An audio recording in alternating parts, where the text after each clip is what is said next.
احمدہ ونصلی علی رسولہ الکریم اما بعد بسم اللہ الرحمن الرحیم اللہم صلی علی محمد وعلی آل محمد وبارک وسلم رب اشرح لی صدری ویسر لی امری واحلل عقدۃ من لسانی یفقہوا قولی واجعل لی وزیرا من اہلی آمین یا رب العالمین۔ ناظرین کرام السلام علیکم ورحمۃ اللہ وبرکاتہ۔ اللہ تعالیٰ سے دعا ہے کہ آپ جہاں کہیں بھی ہوں اللہ تعالیٰ آپ سب کو ہم سب کو اپنے حفظ و امان میں رکھے، عافیت و سلامتی عطا فرمائے۔ مطالبات قرآن سیریز کا سلسلہ جاری، 5ویں حصے کا مطالعہ کر رہے ہیں، تواسب الصبر کے موضوعات پر کلام ہو رہا ہے اور مکی دور کے حوالے سے کچھ رہنمائی ہم نے حاصل کی۔ آج سے انشاءاللہ ہم مدنی دور کے حوالے سے کچھ رہنمائی حاصل کرنے کی کوشش کریں گے۔ آئیے بات کو آگے بڑھاتے ہیں۔ حصہ پنجم ہے، 5واں حصہ، درس پنجم، 5واں درس، ابتلاء و آزمائش کے دور کے لیے ہدایات، سورۃ البقرہ آیات 153 تا 157 کی روشنی میں مشہور آیات قرآن پاک کی ابھی آپ کے سامنے ٹیکسٹ آئے گا تو آپ بالکل کہیں گے جی ہمارے علم میں یہ آیات ہیں۔ اور ابتلاء آزمائش کا معاملہ مکی دور میں بھی ہے اور ابتلاء اور آزمائش کا معاملہ مدنی دور میں بھی۔ مکی دور کے تعلق سے کچھ باتیں آ چکی، اب مدنی دور کے تعلق سے ہم کلام آگے بڑھائیں گے انشاءاللہ۔ 5واں حصہ تواسب الصبر، حقیقت صبر پر بات ہوئی، پھر سورہ عنکبوت کے تعلق سے 2 دروس، پھر سورہ کہف کی 3 آیات کا مطالعہ ہم نے پچھلی مرتبہ کیا۔ آج پوری سیریز کا 28واں یہ درس ہے اور سورۃ البقرہ کی آیات 153 تا 157 کا انشاءاللہ تعالی ہم مطالعہ کریں گے۔ آئیے باقاعدہ آغاز کرتے ہیں۔ اعوذ باللہ من الشیطان الرجیم، بسم اللہ الرحمن الرحیم۔ یا ایھا الذین آمنوا استعینوا بالصبر والصلاۃ ان اللہ مع الصابرین ولا تقولوا لمن یقتل فی سبیل اللہ اموات بل احیاء ولکن لا تشعرون۔ یہ سورۃ البقرہ کی مشہور آیات آپ کو یاد آ گئی ہوں گی۔ آئیے بات کو آگے بڑھاتے ہیں، ان آیات کا ترجمہ تشریح بعد میں انشاءاللہ آپ کے سامنے رکھیں گے۔ تمہیدی نکات ہمیشہ کی طرح آپ کے سامنے رکھیں گے۔ امت کے منصب سے بنو اسرائیل کی معزولی اور اس منصب پر مسلمانوں کو فائز کرنے کا اعلان، بڑا اہم جملہ ہے۔ مکہ مکرمہ سے مدینہ شریف ہجرت ہوئی، نبی علیہ الصلوۃ والسلام تشریف لے آئے۔ آپ اور ہم جانتے ہیں مدینہ شریف میں یہود کے 3 قبیلے بھی آباد تھے، بنو قینقاع، بنو قریظہ، بنو نذیر۔ یہود کو بنی اسرائیل کو معزول کر دیا گیا، کس بات سے؟ پہلے وہ امت مسلمہ تھے، پیغمبروں کے مشن میں ان کا ساتھ دینا، پیغمبروں کا معاون بننا، یہ ذمہ داری ہوتی ہے امت مسلمہ کی۔ اب ان کو معزول کر کے نبی اکرم علیہ السلام کی امت کو امت مسلمہ قرار دیا جا رہا ہے۔ یہ اعلان سورۃ البقرہ میں ہوا جو ہجرت کے بعد نازل کی گئی۔ ہجرت کے بعد سورۃ البقرہ کا نزول اور سورۃ البقرہ کی آیت نمبر 143 میں ذکر آیا وَكَذَلِكَ جَعَلْنَاكُمْ أُمَّةً وَسَطًا لِتَكُونُوا شُهَدَاءَ عَلَى النَّاسِ وَيَكُونَ الرَّسُولُ عَلَيْكُمْ شَهِيدًا، اور اسی طرح ہم نے تمہیں ایک درمیانی امت بنایا کہ تم گواہ بن جاؤ لوگوں پر اور رسول صلی اللہ علیہ وسلم گواہ بن جائیں تم پر۔ درمیانی مطلب ہم تک حضور کا پیغام پہنچ گیا، اب باقی انسانیت تک پہنچانا ہماری ذمہ داری۔ اس امت کو امت وسط، امت مسلمہ قرار دے دیا گیا۔ نبی اکرم علیہ السلام کی امت کو بنو اسرائیل معزول اور نبی علیہ السلام کی امت کو امت مسلمہ مدنی دور کے آغاز میں قرار دے دیا گیا۔ اگلی بات ان آیات کی تمہیدی نکات میں شہادت علی الناس کی بھاری ذمہ داری بیان کرنے کے بعد مسلمانوں سے خطاب۔ شہادت علی الناس کیا ہے؟ حضور نے اب تک اللہ کے دین کی گواہی دے دی صلی اللہ علیہ وسلم، حضور نے قول سے بھی پہنچایا، عمل کر کے بھی دکھایا اور دین کو غالب و قائم و نافذ کر کے بھی ہمارے سامنے گواہی دی۔ اب ہمارا فرض ہے امت مسلمہ کا قول سے بھی دین کی گواہی دیں، کردار سے بھی دین کی گواہی دیں اور دین کا اجتماعی نظام قائم کر کے دنیا کے سامنے گواہی دیں۔ اتنی بھاری ذمہ داری اب امت مسلمہ کے کاندھوں پر ہے۔ شہادت علی الناس کی 4 حصے میں یاد آیا، سورہ حج کے آخری رکوع کا مطالعہ کیا تھا، لوگوں پر اللہ کی گواہی دینی ہے، یہ ذمہ داری امت مسلمہ کی ہے۔ اس ذمہ داری کے تعلق سے اب جو خطاب ہے وہ آیات جو آج انشاءاللہ ہم زیر مطالعہ تھوڑی دیر میں لائیں گے۔ آئیے مطالعہ شروع کرتے ہیں۔ سورہ البقرہ کی آیت نمبر 153، یا ایھا الذین آمنوا، اے وہ لوگوں جو ایمان لائے ہو، استعینوا بالصبر والصلاۃ، مدد حاصل کرو صبر اور نماز سے، ان اللہ مع الصابرین، بے شک اللہ صبر کرنے والوں کے ساتھ ہے۔ بہت مشہور آیت ہے۔ یہاں سے نبی اکرم علیہ السلام کی امت سے باقاعدہ خطاب شروع ہوا سورۃ البقرہ میں۔ آئیے اس آیت کی تشریح کرتے ہیں۔ یا ایھا الذین آمنوا کے الفاظ مدنی قرآن میں بکثرت آئے ہیں لیکن مکی قرآن میں کہیں بھی نہیں آئے۔ مدنی قرآن مراد مدنی صورتیں، مکی صورتوں میں انداز نہیں آتا۔ مدینہ میں آ کر سورۃ البقرہ کی آیت نمبر 143 کے ذریعے مسلمانوں کی بحیثیت امت مسلمہ باقاعدہ تاج پوشی ہوئی. یہ امت مسلمہ امت کو قرار دیا گیا مدنی دور میں آ کر وہ تاج پوشی کا اعلان ہو رہا ہے. استعینوا بالصبر والصلاۃ کے الفاظ میں مسلمانوں کے لیے مدنی دور کے آغاز ہی میں ایک پیشگی تنبیہ ہے. ابھی حالات اور دیگر گو ہوں گے، مشکلات کے نئے مراحل آئیں گے، صبر کے نئے گوشے تمہارے سامنے کھلیں گے، تو نماز اور صبر کے ذریعے مدد کا حصول یہ اول دن ہی بتا کر ایک پیشگی تنبیہ کی جا رہی ہے کہ آگے مشقتیں اور مشکلات آنی ہیں. اب صرف جھیلنے اور برداشت کرنے کے مرحلے سے آگے بڑھ کر باطل پر حملہ آور ہونے اور دشمن پر ضرب لگانے کا وقت آ رہا ہے. مکی دور میں قتال کی اجازت نہیں تھی، ہاتھوں کو باندھے رکھنے کا حکم تھا. مدنی دور میں تو جنگ بھی ہوگی، بدر، احد، احزاب، یہ سارے میدان سجیں گے. تو پہلے تو اب تک برداشت کر رہے تھے، اب آگے بڑھ کر باطل پر حملہ بھی کرنا ہوگا، دشمن پر ضرب بھی لگانی ہوگی، دو بدو جنگ کا معاملہ بھی آئے گا. ان سختر مراحل کے لیے پیشگی تنبیہ کی جا رہی ہے اور ان ایڈوانس ذہن تیار کیا جا رہا ہے. ایک اور اہم نکتہ، استعانت کی ضرورت ہے شہادت علی الناس کی کٹھن ذمہ داری کو ادا کرنے کے لیے. فرمایا گیا نا استعینوا، استعانت، ایاک نعبد و ایاک نستعین. سورہ فاتحہ میں بھی الفاظ آتے ہیں. یہ مدد کس کام کے لیے چاہیے؟ یہ مدد چاہیے ہے شہادت علی الناس کے فریضے کے لیے. آیت 143 میں کیا ہے؟ تمہیں امت مسلمہ بنایا کیوں؟ امت وسط بنایا کیوں؟ شہادت کی ذمہ داری ادا کرنے کے لیے. اور 10 آیتوں کے بعد اس آیت نمبر 153 میں البقرہ میں کہا جا رہا ہے مدد حاصل کرو. مدد کس کام کے لیے؟ شہادت علی الناس کی ذمہ داری کو ادا کرنے کے لیے. اسی آیت میں مزید کچھ اور باتیں. کٹھن مراحل میں اللہ تعالیٰ کی مدد کے حصول کے ذرائع ہیں نماز اور صبر. نماز کا ذکر پہلے بھی آتا رہا ہے، صبر کا بیان بھی پہلے آتا رہا ہے. تو نماز اور صبر کے ذریعے کٹھن مراحل کے لیے اللہ تعالیٰ کی مدد حاصل کرنے کی تلقین. نماز کی غرض و غایت اللہ تعالیٰ کی یاد اور اس کے ساتھ تعلق کو زندہ کرنا و مضبوط رکھنا. اور جتنا اللہ یاد رہے گا، اللہ کی یاد تازہ رہے گی، ایمان کی بیٹری ریچارج ہوتی رہے گی، تو استقامت کا مظاہرہ کرنا، باطل کے مقابلے میں کھڑا ہونا آسان تر ہوتا جائے گا. اللہ تعالیٰ کی نصرت حاصل کرنے کا دوسرا ذریعہ صبر، یا صبر سے مراد استقامت، ڈٹے رہنا. استقامت کا لفظ یاد آیا بالکل پہلے حصے میں سورہ حامی میں سجدہ کے درس میں، ان الذین قالوا ربنا اللہ ثم استقاموا. بے شک وہ لوگ جنہوں نے کہا کہ اللہ تعالی ہمارا رب ہے، پھر وہ اس پر جم گئے، ڈٹ گئے. یاد آیا وہ استقامت باطن کی بھی ہے، ظاہر کی بھی. نیکیاں کرنے میں بھی استقامت، گناہوں سے بچنے میں بھی استقامت، حق کی دعوت دینے کے لیے استقامت، حق کے کلمے کی سربلندی کے دوران جو جد و جہد ہے اس میں بھی استقامت. تو صبر یا مراد استقامت کے معنی میں بندہ مومن دین حق کے مشن کی خاطر ڈٹ جائے تو پھر اللہ تعالیٰ کی مدد آ جاتی ہے.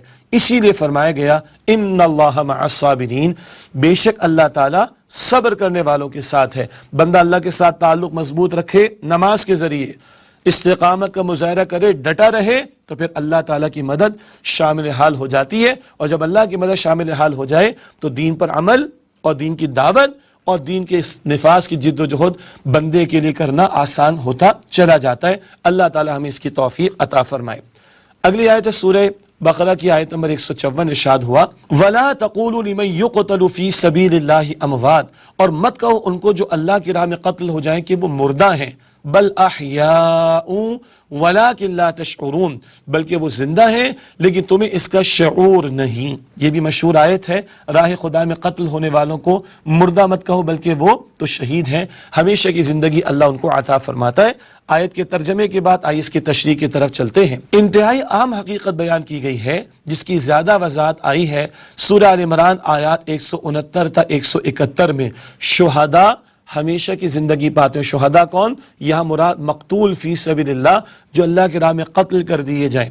یہی وضاحت آل عمران میں بھی آئی ہے آیات 169 تا 171 میں. آئیے اس مقام کو بھی سمجھتے ہیں. فرمایا گیا وَلَا تَحْسَبَنَّ الَّذِينَ قُتِلُوا فِي سَبِيلِ اللَّهِ أَمْوَاتًا بَلْ أَحْيَاءٌ عِندَ رَبِّهِمْ يُرْزَقُونَ فَرِحِينَ بِمَا آتَاهُمُ اللَّهُ مِنْ فَضْلِهِ وَيَسْتَبْشِرُونَ بِالَّذِينَ لَمْ يَلْحَقُوا بِهِمْ مِنْ خَلْفِهِمْ أَلَّا خَوْفٌ عَلَيْهِمْ وَلَا هُمْ يَحْزَنُونَ يَسْتَبْشِرُونَ بِنِعْمَةٍ مِنَ اللَّهِ وَفَضْلٍ وَأَنَّ اللَّهَ لَا يُضِيعُ أَجْرَ الْمُؤْمِنِينَ، اور ہرگز گمان نہ کرنا ان کے بارے میں جو اللہ کی راہ میں قتل ہو جائیں کہ وہ مردہ ہیں، بلکہ وہ زندہ ہیں، اپنے رب کے پاس رزق پا رہے ہیں، خوش ہیں اس انعام و اکرام سے کہ جو اللہ نے اپنے فضل سے انہیں عطا فرمایا، اور خوشخبریاں حاصل کر رہے ہیں اپنے بعد والوں میں سے ان لوگوں کے بارے میں کہ جو ابھی ان کے ساتھ شامل نہیں ہوئے، کہ نہ ان پر کوئی خوف ہوگا اور نہ وہ غمگین ہوں گے۔ خوشخبری حاصل کر رہے ہیں اللہ کے انعام اور اس کے فضل پر، اور اللہ تعالیٰ مؤمنوں کا اجر ضائع نہیں کرتا۔ ہمیشہ کی زندگی عطا ہوتی ہے، زندہ ہوتے ہیں، رزق عطا ہوتا ہے، البتہ اس کیفیت کو سمجھنا ہمارے لیے ممکن نہیں ہے۔ اس آیت کی تشریح کا اگلا نقطہ، شہداء کو ان کی شہادت کے فوراً بعد جنت میں داخل کر دیا جاتا ہے، یعنی ان کے لیے برزخ کا مرحلہ جنت میں طے ہوتا ہے۔ عام لوگوں کا معاملہ برزخ اور قبر کی زندگی کا معاملہ، شہداء کے لیے برزخ کا مرحلہ جنت میں طے ہوتا ہے۔ اللہ تعالیٰ کی راہ میں شہادت کی اہمیت کیا ہے؟ اللہ اکبر کبیرہ، اللہ ہمیں ذوق شہادت عطا فرمائے۔ اللہ تعالیٰ کی راہ میں شہادت کی اہمیت کو اس حدیث مبارک سے سنیے جو صحیح بخاری شریف میں آئی۔ رسول اللہ علیہ السلام نے فرمایا ہے، جس بندے کے لیے اللہ کے پاس کچھ بھلائی ہے، وہ مر جانے کے بعد یہ نہیں چاہتا کہ دنیا کی طرف لوٹ آئے، چاہے اسے دنیا کی ہر چیز دے دی جائے، مگر شہید بوجہ اس کے کہ وہ شہادت کی فضیلت دیکھتا ہے، لہذا وہ اس بات کو پسند کرتا ہے کہ دنیا کی طرف لوٹ کر آئے اور دوبارہ پھر قتل کیا جائے۔ یہ صحیح بخاری شریف کی روایت ہے۔ اللہ اکبر، اللہ اکبر۔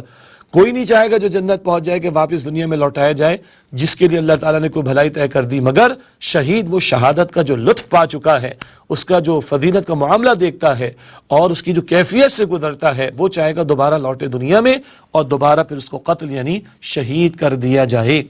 شہداء کو اللہ تعالیٰ برزخ میں جس طرح کی حیات عطا فرماتا ہے اور رزق مہیا فرماتا ہے، اسے سمجھنا ہمارے لیے ممکن نہیں۔ کیا ان کی زندگی ہے، کیا رزق عطا کیا جاتا ہے، اللہ فرما رہے کہ ایسا ہے تو یہ برحق ہے، مگر اس کی کیفیت کو سمجھنا ممکن نہیں۔ اللہم ارزقنا شہادتا فی سبیلک، اے اللہ ہمیں اپنی راہ میں شہادت کا رتبہ عطا فرما۔ ناظرین کرام، ایک وقفہ لے تو اس کے بعد انشاءاللہ تعالیٰ یہ سلسلہ بیان کا جاری رہے گا اور سورۃ البقرہ کی اسی آیت 154 کی مزید تشریح و مزید آیات کا بیان آپ کے سامنے رکھیں گے۔ ملاقات ہوتی ہے ایک وقفے کے بعد۔ السلام علیکم ورحمۃ اللہ وبرکاتہ۔ السلام علیکم ورحمۃ اللہ وبرکاتہ۔ ناظرین ہم خوش آمدید کہتے ہیں آپ کو۔ سورۃ البقرہ کی آیت نمبر 154 کا مطالعہ کر رہے تھے، بیان تو ایک درجے میں مکمل ہوا، البتہ ایک دو پہلو اور میں آپ کے سامنے رکھوں کہ قتل کا لفظ قرآن حکیم میں اکثر آتا ہے اللہ کی راہ میں شہید ہونے والے کے لیے، جبکہ شہید کا لفظ تو خود سورۃ البقرہ کی آیت نمبر 143 میں ہم نے پڑھا، اور ہم نے چوتھے حصے میں سورہ حج کے آخری آیات کے بیان کے ذیل میں بھی پڑھا، شہید گواہی دینے والے کو بھی کہا جاتا ہے، شاہد گواہی دینے والے کو بھی کہا جاتا ہے، گواہ کو بھی کہا جاتا ہے۔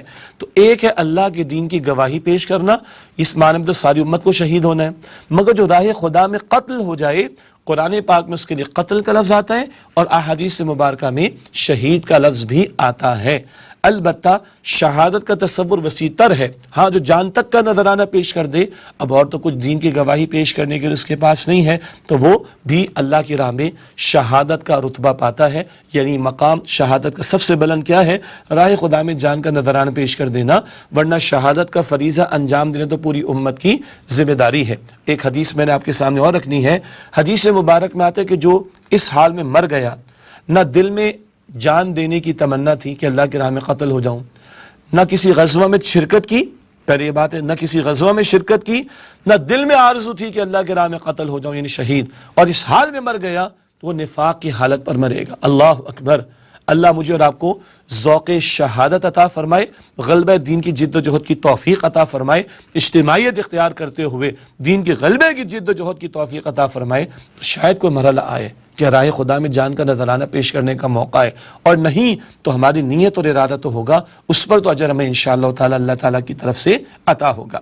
اب آئیے سورہ البقرہ کی اگلی آیت، آیت نمبر 155 کا مطالعہ کریں۔ یہ بھی ایک بہت مشہور مقام قرآن کریم کا ارشاد ہوا، وَلَنَبْلُوَنَّكُمْ، اور ہم لازماً تمہیں آزمائیں گے، بِشَيْءٍ مِّنَ الْخَوْفِ وَالْجُوعِ، کچھ خوف سے اور بھوک سے، وَنَقْصٍ مِّنَ الْأَمْوَالِ وَالْأَنفُسِ وَالثَّمَرَاتِ، اور مال، جان اور ثمرات کے نقصان سے، وَبَشِّرِ الصَّابِرِينَ، اور اے نبی صلی اللہ علیہ وسلم خوشخبری سنا دیجئے صبر کرنے والوں کو۔ یہ آیت نمبر 155 کا ترجمہ ہے۔ آئیے تشریح کرتے ہیں۔ خبردار کیا جا رہا ہے کہ تمہیں ضرور آزمائشوں میں مبتلا کیا جائے گا، تاکہ ظاہر ہو جائے کہ تمہیں اللہ، اس کے رسول صلی اللہ علیہ وسلم، آخرت اور دین اسلام کی حقانیت پر کس درجے میں یقین ہے۔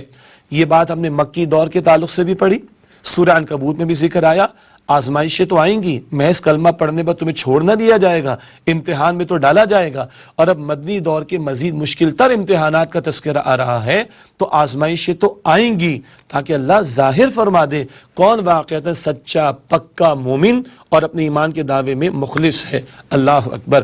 اگلا نقطہ ان مصائب کا ذکر ہے جو غلبہ دین کی جد و جہد کے دوران سامنے آتے ہیں، ورنہ عام مشکلات و مصائب غیر اختیاری طور پر ہر انسان کی زندگی میں آتے ہیں، خواہ وہ مسلم ہو یا غیر مسلم۔ یہ بہت اہم نقطہ، بیماری کا آ جانا، کاروبار کا نقصان ہو جانا، اولاد کا انتقال ہو جانا، نوکری کا چلے جانا، کوئی گھر کا گر جانا، گاڑی کا ایکسیڈنٹ ہو جانا، یہ تو غیر اختیاری طور پر ہر ایک کے ساتھ ہو رہا ہے، مسلمان کے ساتھ بھی اور غیر مسلم کے ساتھ بھی۔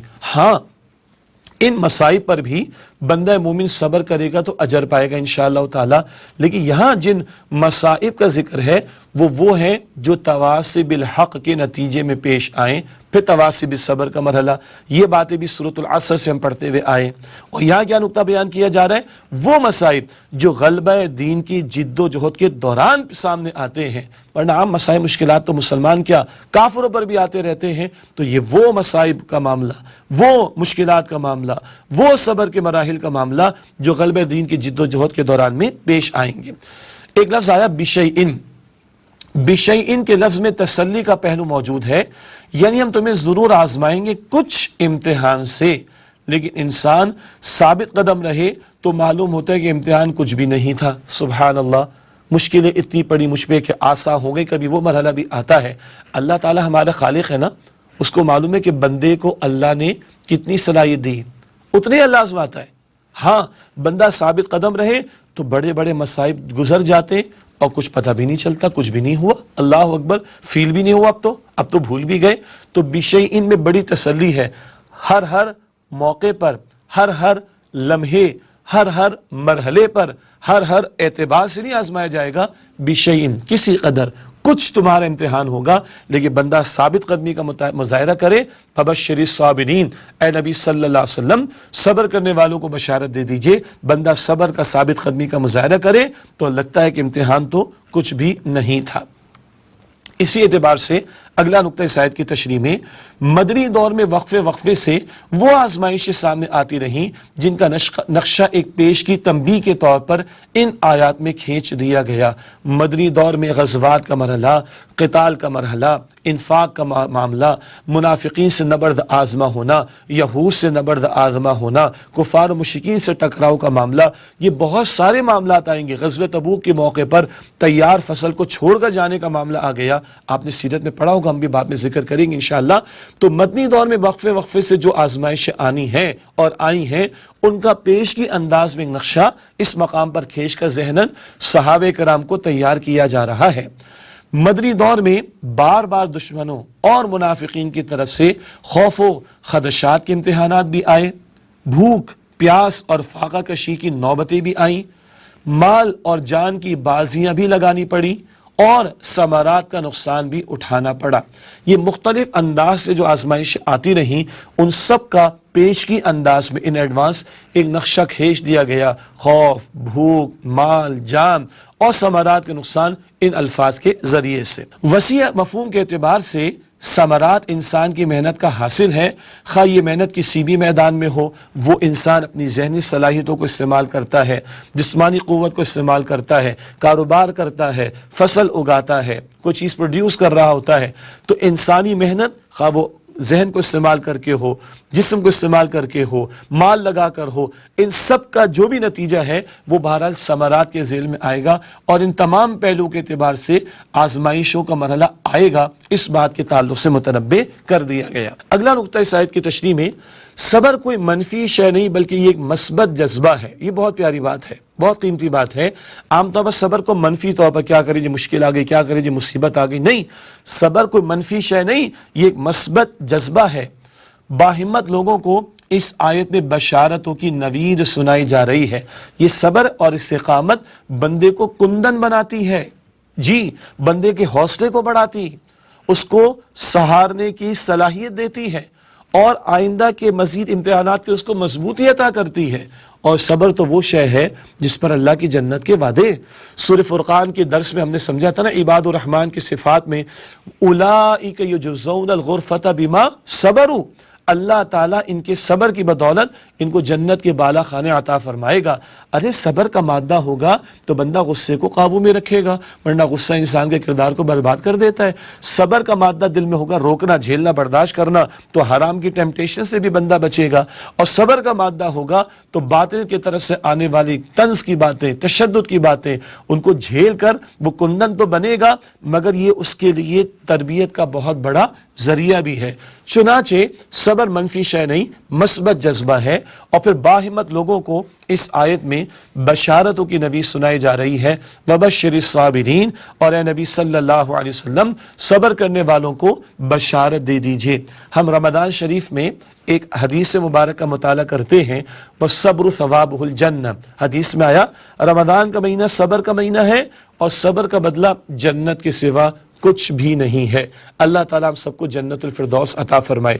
ایک جگہ قرآن پاک میں ذکر آتا ہے، انما یوفی الصابرون اجرہم بغیر حساب، بے شک اللہ تعالیٰ صبر کرنے والوں کو بغیر حساب اجر عطا فرمائے گا۔ تو جا بجا قرآن پاک میں ہم پہلے پڑھ چکے ہیں حقیقت صبر کے ذیل میں، جا بجا قرآن پاک میں اور پھر احادیث مبارکہ میں صبر کی بشارتیں اور نویدیں سنائی گئیں، اور صبر کے اجر کو بھی اللہ تعالیٰ نے بیان فرمایا ہے۔ اس کے بعد اگلی آیت سورہ البقرہ کی آیت نمبر 156، ارشاد ہوا الذین اذا اصابتہم مصیبۃ، یہ وہ ہیں کہ جب ان پر کوئی مصیبت آتی ہے، قالوا انا للہ وانا الیہ راجعون، تو وہ کہتے ہیں ہم اللہ ہی کے ہیں اور اللہ ہی کی طرف ہمیں لوٹ کر جانا ہے۔ یہ سورۃ البقرہ کی آیت نمبر 156 کا ترجمہ۔ آئیے اس کی تشریح کی طرف چلتے ہیں۔ اس تعلق سے پہلا نقطہ، ایک مومن کے تصور حیات کی مکمل عکاسی۔ دنیا مسافر خانہ ہے، منزل نہیں، ہماری منزل آخرت ہے۔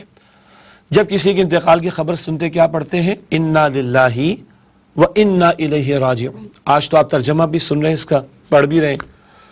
انا للہ، بے شک ہم اللہ ہی کے ہیں، وانا الیہ راجعون، اور ہمیں لوٹ کر اللہ کی طرف جانا ہے۔ آپ نے کبھی غور کیا جب ہم کسی کے انتقال کے موقع پر یہ پڑھتے ہیں تو اس جملے میں مرنے والے لیے کہ تو کچھ بھی نہیں، ہمارے لیے سب کچھ، یہ بھی اللہ کا، ہم بھی اللہ کے، اس کو بھی اللہ نے موت دی، ہمیں بھی اللہ موت دے گا۔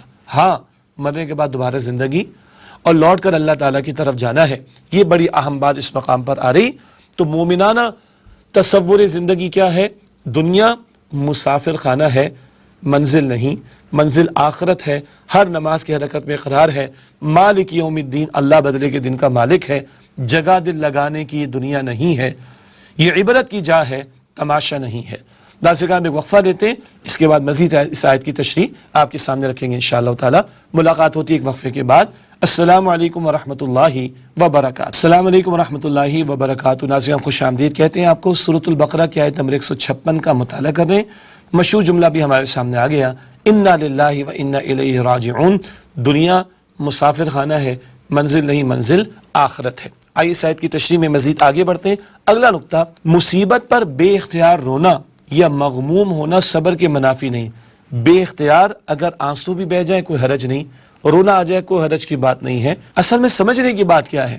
صبر کے منافی ہے کہ انسان مایوسی کا اظہار کرے یا اللہ تعالیٰ سے شکوہ کرے یا ناشکری کے الفاظ زبان سے نکالے، یہ بات ناپسندیدہ ہے۔ شکوہ، شکایت، مایوسی کا اظہار کرنا، یہ بات ایمان کے خلاف ہے۔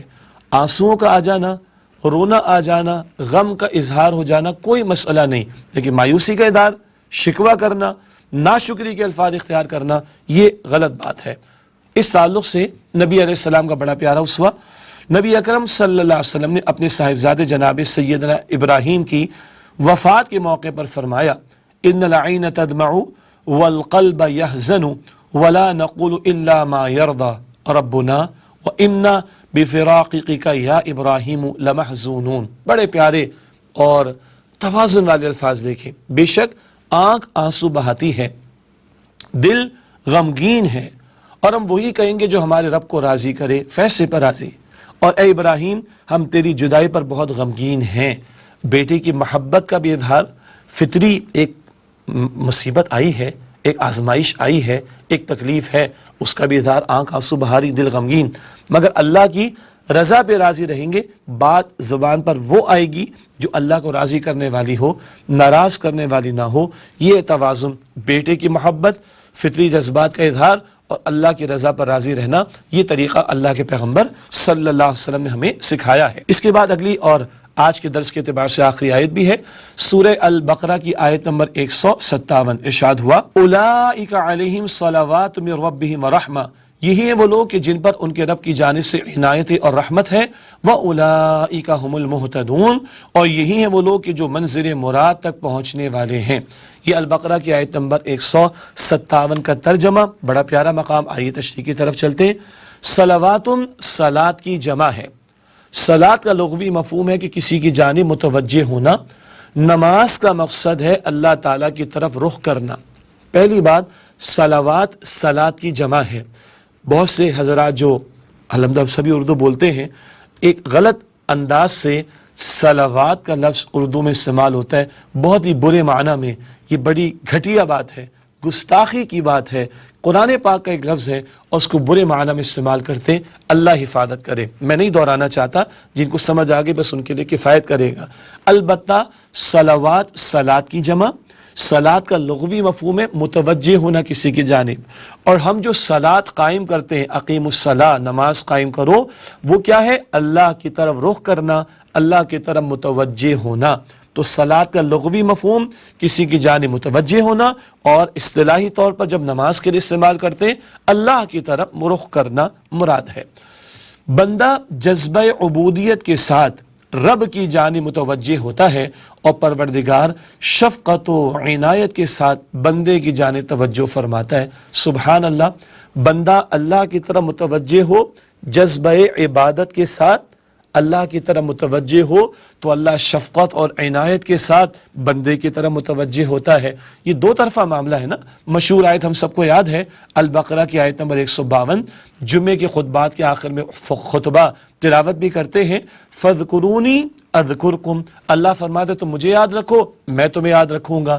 تو آج بندہ اللہ کی طرف متوجہ ہو پورے ذوق و شوق کے ساتھ، جذبہ عبادت کے ساتھ، تو اللہ بھی متوجہ ہوگا رحمت کے ساتھ، عنایت کے ساتھ اور شفقت کے ساتھ۔ اگلا نقطہ، یہی بات میں کہنا چاہ رہا تھا اور بات اسکرین پر اب آ گئی الحمدللہ۔ سورۃ البقرہ کی آیت نمبر 152، 152، آج ہم نے سبق شروع کیا 153 سے، تو 152 میں کیا ہے؟ فَاذْكُرُونِي أَذْكُرْكُمْ وَاشْكُرُوا لِي وَلَا تَكْفُرُونَ۔ یہ دو طرفہ معاملہ ہے۔ اللہ فرماتے تم مجھے یاد رکھو میں تمہیں یاد رکھوں گا، اور میرا شکر کرو اور میری ناشکری نہ کرو۔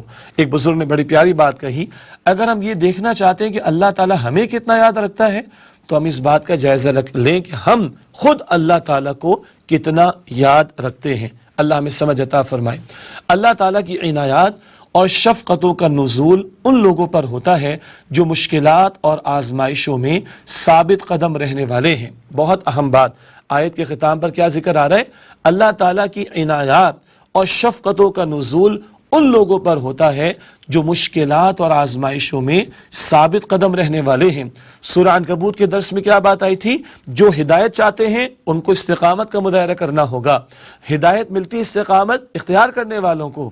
آج کیا بیان آ رہا ہے؟ عنایتیں کن کو ملیں گی، شفقتیں کن کو ملیں گی، رحمتیں کن کو ملیں گی؟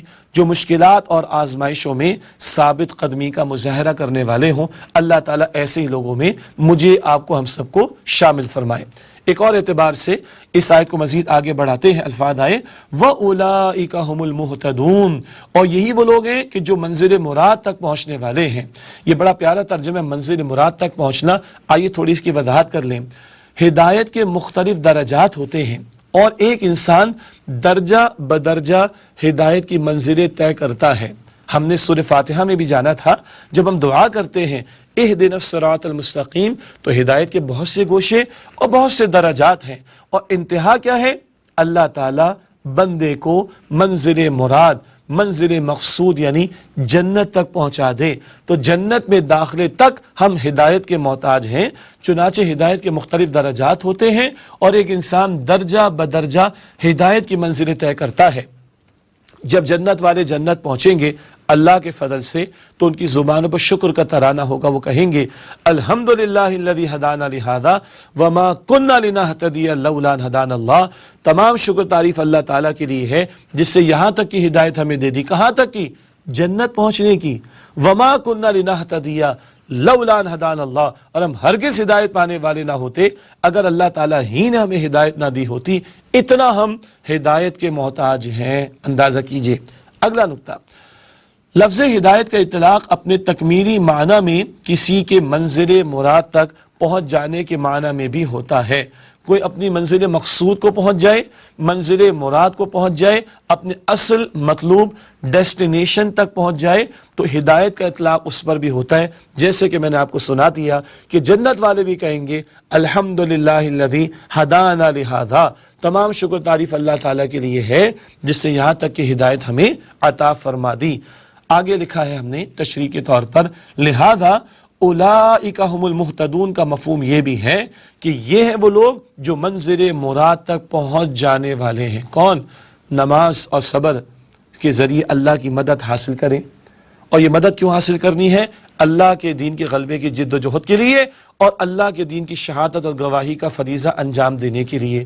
اور یہ لوگ کون ہیں؟ جو مشکلات میں صبر کا مظاہرہ کریں گے، خوف، بھوک، جان، مال، پیداوار کا نقصان، ان سارے قسم کے صبر کے مراحل جب آئیں تو ڈٹے رہیں گے، اور جو بیتے گا کیا کہیں گے؟ انا للہ و انا الیہ راجعون، جو بیتا سو بیتا وہ اللہ کے حکم سے ہوا، کوئی مصیبت نہیں آتی۔ سورہ تغابن کی آیت نمبر 11 میں ہم نے دوسرے حصے میں پڑھا تھا ما اصاب من مصیبت الا باذن اللہ، کوئی مصیبت نہیں آتی مگر اللہ کے اذن سے۔ تو اب جو مدنی دور میں نئے مراحل آئیں گے صبر کے، ان پر استقامت کا مظاہرہ، خوف، بھوک، جان، مال، پیداوار، ان کے نقصانات کے معاملات، ان سب کے اعتبار سے جو صبر کا مظاہرہ کریں، جو ڈٹے رہنے کا مظاہرہ کریں، جو استقامت کا مظاہرہ کریں، وہ ہدایت پائیں گے۔ یہ ہے مدنی دور، اور مدنی دور کے لیے تنبیہ کے طور پر ابتداً بتا دیا گیا آئندہ اور مشقتیں ہیں، آئندہ اور آزمائشوں کی بھٹیاں گرم ہوں گی، آئندہ اور نئے مرحلے تمہارے سامنے صبر کے آئیں گے، مگر صبر اور نماز سے مدد حاصل کرو گے، ڈٹے رہو گے، مشقتوں کو جھیلو گے تو اللہ کی مدد بھی آئے گی۔ وبشر الصابرین، ان اللہ مع الصابرین، اللہ کی مدد بھی آئے گی اور اللہ منزل مقصود تک بھی پہنچائے گا۔ اور وہ منزل مقصود کیا ہے؟ وہ اللہ کی رضا کا مقام جنت ہے۔ اللہم انا نسألک جنت الفردوس، اے اللہ ہم تجھ سے جنت الفردوس کا سوال کرتے ہیں۔ ناظرین کرام، یہ ہے سورۃ البقرہ کی آیات 153 تا 157، بہت مشہور مقام قرآن پاک کا، مگر کس قدر انقلابی پہلو سامنے آئے، کس قدر صبر کے نئے مراحل کا تذکرہ آیا، اور استقامت کے تقاضے، صبر کے تقاضے، اور اللہ کی بشارتیں اور اللہ کی عنایت، ان کا بھی تذکرہ ہمارے سامنے آ گیا الحمدللہ۔ یوں آج مطالبات قرآن سیریز میں حصہ پنجم کا درس پنجم، 5ویں حصے کا 5واں درس مکمل ہوا۔ آپ کو یاد ہوگا 10 دروس ہیں الحمدللہ، تفصیل آتی رہے گی۔ موضوع تھا ابتلا اور آزمائش کے دور کے لیے ہدایات۔ مکی دور سے نکل کر اب بات مدنی دور میں آ گئی، مدنی دور میں ابتلا اور آزمائشوں کے معاملات اور ان کے لیے ہدایات سورۃ البقرہ کی آیات 153 تا 157 کی روشنی میں ہمارے سامنے آ گئی۔ آئندہ بات کو آگے بڑھائیں گے، غزوات کا تذکرہ بھی آئے گا، بدر بھی، احد بھی، احزاب بھی، فتح مکہ بھی، اور غزوہ تبوک کا بیان بھی آئے گا، اور آزمائشوں کے نئے ادوار، ان کا تذکرہ ان مقامات کے بیان میں انشاءاللہ ہمارے سامنے آئے گا۔ اللہ تعالیٰ سے دعا ہے کہ اللہ تعالیٰ میری، آپ کی، ہم سب کی، ہمارے گھر والوں کی اور تمام مسلمانوں کی مغفرت فرمائے، اور اللہ تعالیٰ قرآن پاک سے تعلق کی مضبوطی اور اس کے حقوق کو ادا کرتے ہوئے اپنے دین کی گواہی، شہادت کے فریضے کو انجام دینے کی ہم سب کو توفیق عطا فرمائے، آمین یا رب العالمین۔ وآخر دعوانا ان الحمدللہ رب العالمین، والسلام علیکم ورحمۃ اللہ وبرکاتہ۔